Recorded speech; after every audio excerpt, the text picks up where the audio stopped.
shortly. But again, I read yesterday that you didn't even have lights. Although you guys have the Okudzeto Dam that supplies us power, you don't have lights. What's the situation like right now? Do you have power? Yes, what you read is accurate. The ECG had to disconnect large parts of the constituency because their substations were underwater, totally submerged. And their fear was that there would be mass electrocution if they didn't take urgent action. And I commend them for that preemptive and precautionary action. So I can confirm to you that large parts of the constituency remain cut from electricity supply. And we are not worried about that because it's better to live in darkness than to be electrocuted. So we understand what the ECG has done in that regard. At least they have acted faster than the VRA. So we value their intervention. The Ghana Water Company has also cut water, so we also don't have water.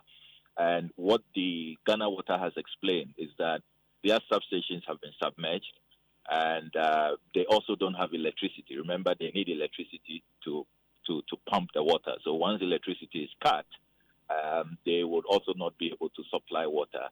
They also want to assess the integrity levels of their water systems, whether the contaminated water has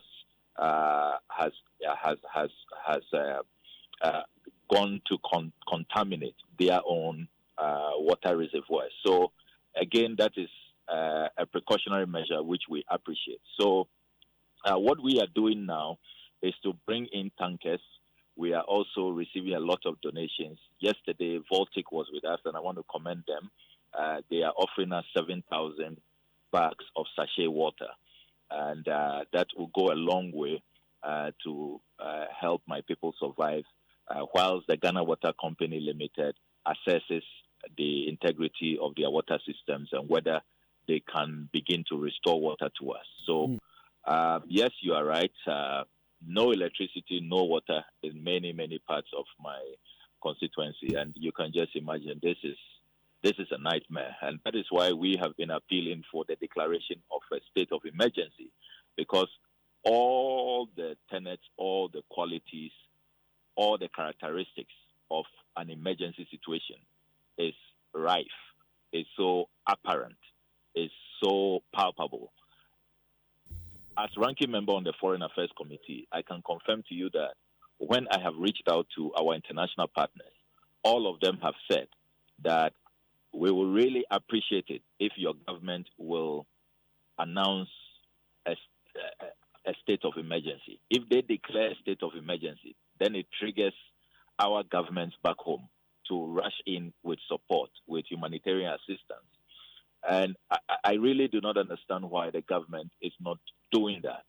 Look, even within the UN systems, when I reached out to the UN country rep, that was the response that, yes, we are looking at how we can help you. But really, if your government can declare a state of emergency, it will immediately, because that's the protocol we work with, it will immediately trigger our emergency response mechanism.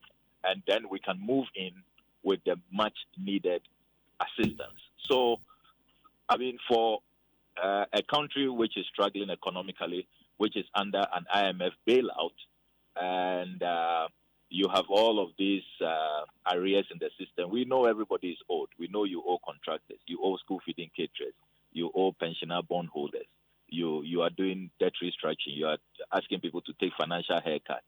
So we know the state of this economy. So not that we want to put pressure on the government in terms of our needs, even though it is their responsibility, and even though we also acknowledge that when we were approving the 2023 budget, we approved a line item for contingency, as we do every year, about 600 million. And one wonders where those contingency funds are, because it is for emergencies like this. That is why you approve a contingency.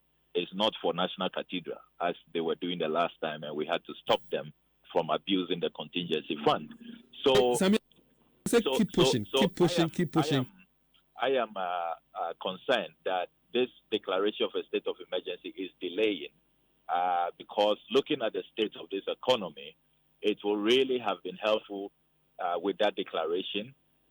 You'll see our bilateral and multilateral partners rush in, and they will have offered us the needed assistance that we need. So I mean, all I say is continue pushing. Government would declare the state of emergency and all that. But again, I spoke to the Queen Mother of Mepet not long ago. I'm so sure she's on the line. My concern is